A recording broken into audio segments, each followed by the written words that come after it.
Hey everyone, I'm Coach Steve Schuler, and welcome to Manchester City. We are the U13 Manchester City team for Saraland Soccer Academy, and I'm so glad that your player is on my team this season. I want to tell you a few things about who I am and how I coach, my coaching philosophy, and what you can expect for your player here this season.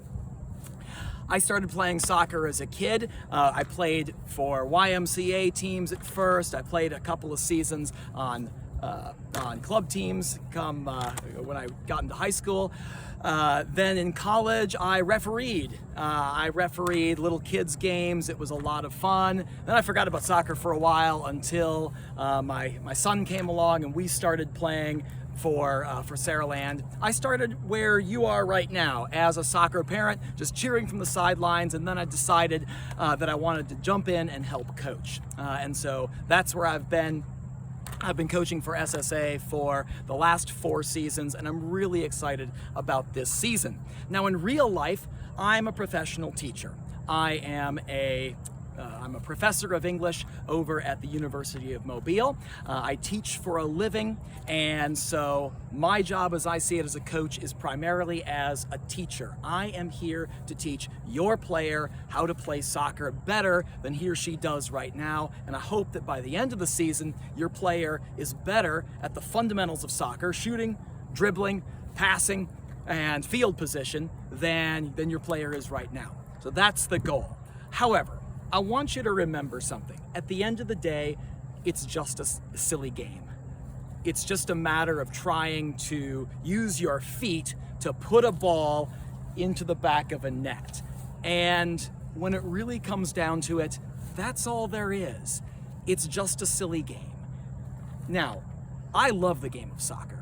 I love it. I think it's the best sport that's ever been invented. I would play it every day with my son if I had the time to do that. But at the end of the day, I want you to remember, we're just out there to play. We're just out there to have fun. It's just a silly game. However, there are important things that we can learn from playing games. And I think that there are character strengths that we can develop in our players if we are willing to do the work to have the right attitude toward this game. So the things that I want to develop in your player this season are strength and courage. If you've played for me before, you know that our team motto is, "We are strong and courageous." I want your player to develop strength, that's physical strength. I want your player to develop emotional and mental strength. I want them to be strong thinkers, strong decision makers on the field as well as off. And I want them to have courage.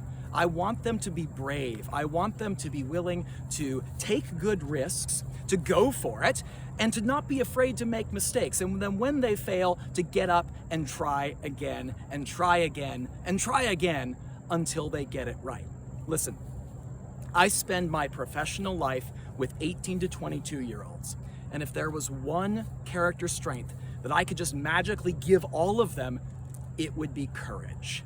There's so much anxiety in this world today. There's so much fear. So many people are far too risk averse. So many people are paralyzed by the fear of failure or the fear of loss that I wish that I could develop courage in all of them. And I hope to develop courage, bravery in your player this season. So that's what we're after ultimately. We're not just here to kick a ball into a goal, although that is fun. We're here to develop strength and courage. Now, here are a few details about what you can expect from the games this season, and this is especially important if you're moving up, as my son is, from U10 to U13. First of all, we have 7 teams in our division this year. There are 15 players on our team, and out on the field in every game, we play 11v11. So when everybody shows up, we will have 4 subs that we will use throughout the game. I am going to try my best to make sure that everybody gets a lot of playing time. Here's what I want. And here's what I'm going to try to do. I am going to try to make sure every player plays at least half the game, regardless of skill. I'm also going to make sure that every player gets a break. So if you're the best player on the team, you won't play the whole game. If you are the least experienced player on the team, you're still gonna play half the game because that's what we're here to do. We want everybody to participate. We want everybody to have lots of game time. We want everybody to have lots of fun. And I think that you have more fun when you have some skill and you're building skill, and when you have time to develop those skills, and that only comes in game time. Here's the other thing though. We are playing on a big field and the games last 50 minutes, 2 25-minute halves.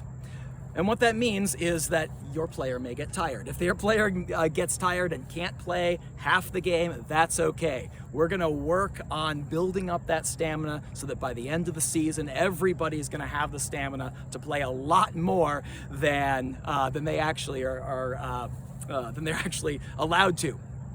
So, it's gonna, especially the first few games, please understand your child may get tired, and that's fine. I'll give that player a rest. I'll sub someone else in. We'll substitute a lot, and everybody's gonna get good playing time. Here's the thing I want you to remember.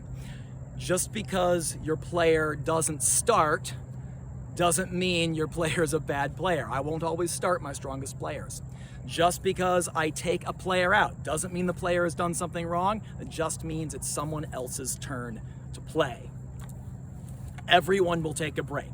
So, I also want you to remember that soccer is a physical game. Okay, it's not as dangerous as football.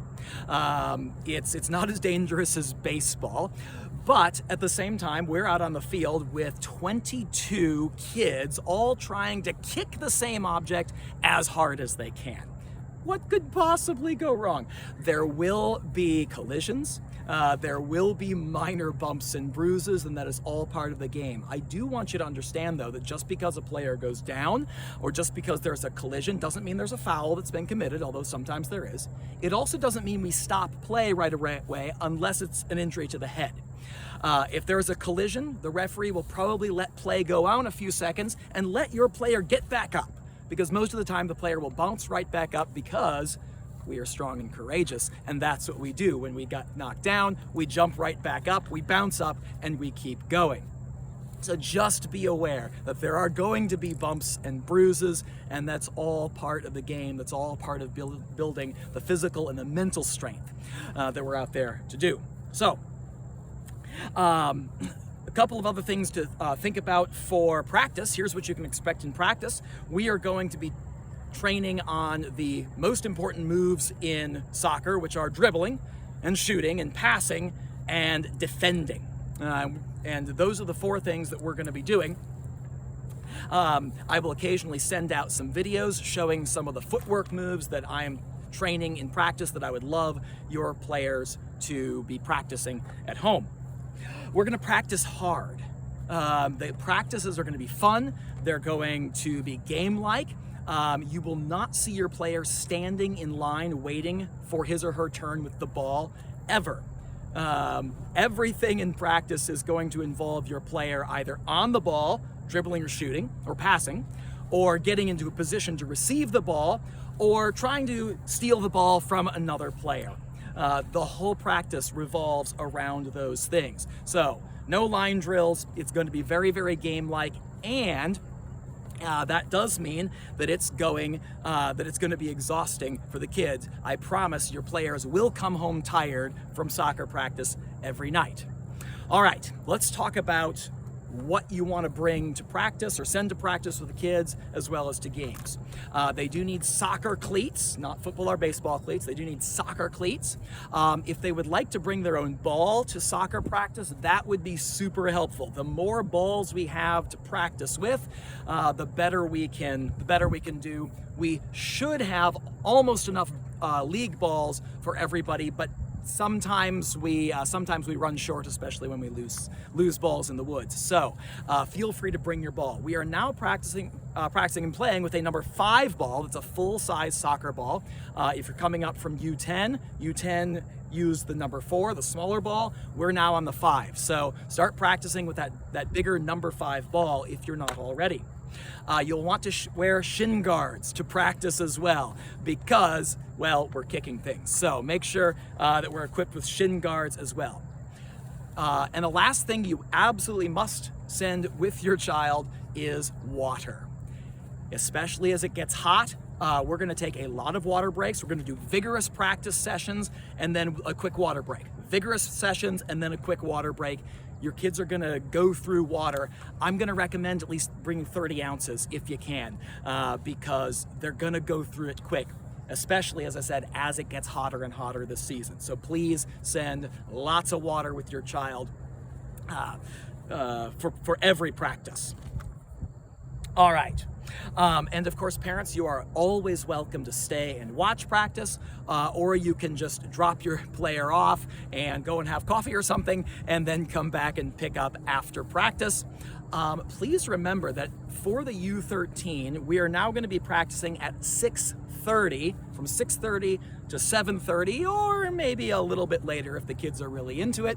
But you can expect us to practice at 6:30 Tuesdays and Thursdays. So 6:30 Tuesdays and Thursdays. I will be sending out a lot of text reminders about all of this. I'll send out text reminders for dates, for games, and any special events. But Tuesdays and Thursdays will be our practices at 6:30. Games will be on Saturdays at 9, 10, 11, or 12, and you'll get information about that as we move forward. So, last thing. I'm gonna encourage you to do two things with your player at home.